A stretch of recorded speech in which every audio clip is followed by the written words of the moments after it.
السلام عليكم ورحمة الله تعالى وبركاته. مرحبا بكم على القناة. نتمنى تكونوا كاملين في أحوال جيدة. في هذا الفيديو غادي نشارك معكم سر ديال عجينة إسمنتية زوينة بزاف، سهلة في التشكيل وما كتشققش. غادي نصنعوا بها واحد الفازة أو لاصيص بطريقة سهلة وبكونات بسيطة. فتابعوني خطوة بخطوة باش تعرفوا على الطريقة. أول حاجة غنحتاجوا واحد جوج كميات من الإسمنت الأبيض. عبروا باي اناء عندكم على حسب الكميه ديال العجين اللي بتصنعوا. وغنحتاجوا تقريبا نصف هذاك الاناء من الغراء الابيض،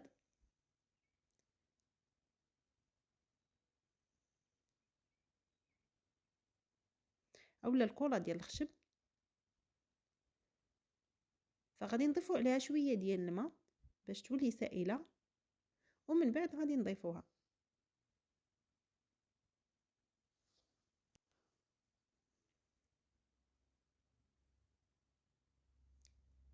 فغنضيفوا القليل بالقليل شويه بشويه وحنا كنحركوا حتى تجمع لينا العجينه.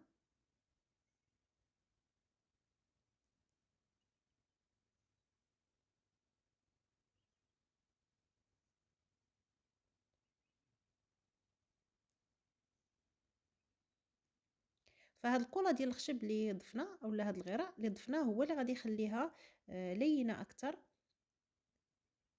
وايضا ما غاديش تنشف بسرعه.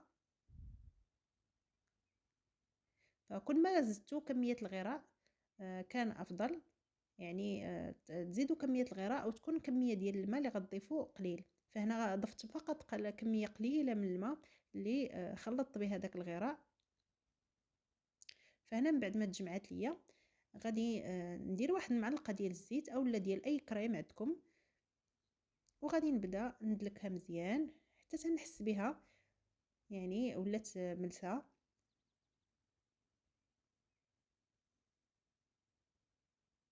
فكما تشاهدوا هنايا فولات ملسه، وايضا ممكن اننا نشكلوا بها.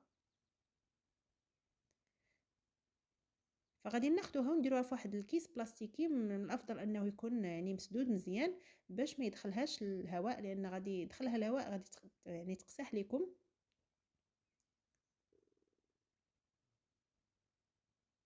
فغادي ناخذ واحد شويه منها اللي غادي نستعمل، وما تبقى غادي نردو للكيس ونحاول نديرو في كيس اخر بلاستيكي باش ما يدخليهاش الهواء، وتبقى ليا واحد المده بين ما نشكل بها.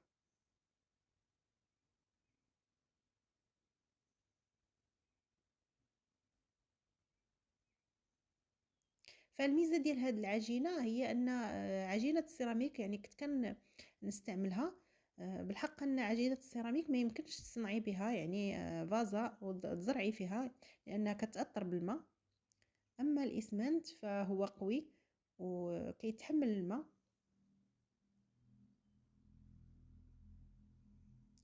فكما تشاهدوا هنا انا سرحت هذيك العجين، وغادي ناخذ واحد العلبه بلاستيكيه بهذا الشكل وغادي نلبس ليه هذاك العجين.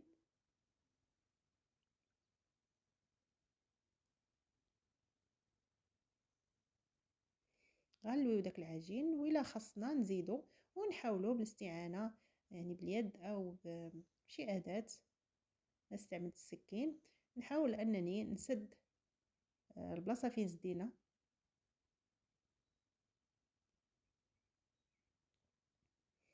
غادي نصايب ايضا القعر بهذا الشكل.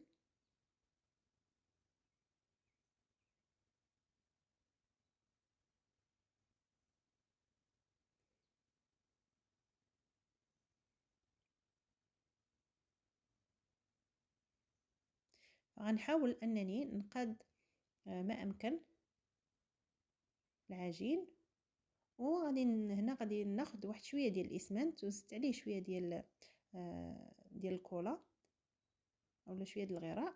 وغادي نحاول انني نسد الا بانت ليا شي ثقوب اولا شي شقوق اولا ديك الزديه اللي زدينا.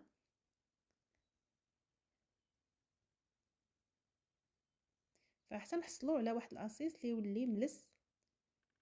فنخليوه شويه ينشف ونعاودوا نفس العمليه. وما نساوش نوضعوا ثقوب أسفل الأصيص باش إلا سقينا هكا النباتات أنها تسرب المياه الزائدة.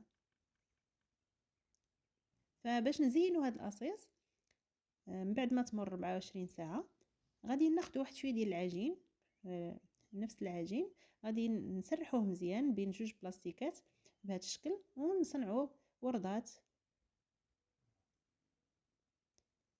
ممكن انكم تخليو العجينه رقيقه بزاف او لا تكون يعني اكثر من هذا السمك اللي درت.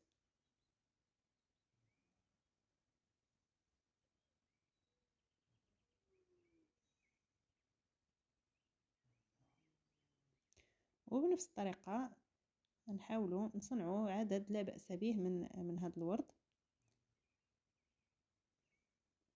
فوق شي بونجا او لا هنا استعملت انا لاواط. فغناخد هذوك الوردات ونضغط عليهم بهذا الشكل ونخليوهم واحد المده قليله ما ينشفوش بزاف، فقط بالماء يعني كملت تشكيل كاع ديال الورد.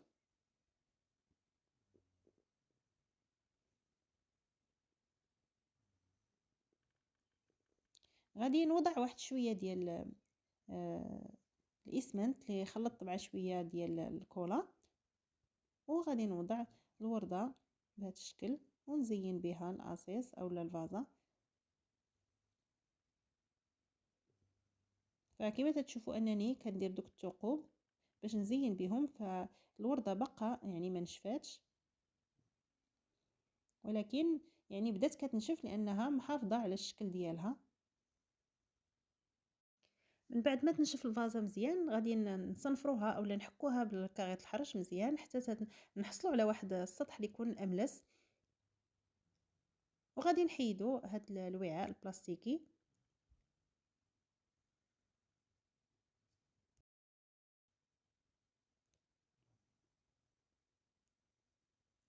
ونصنفر هاد الجوانب.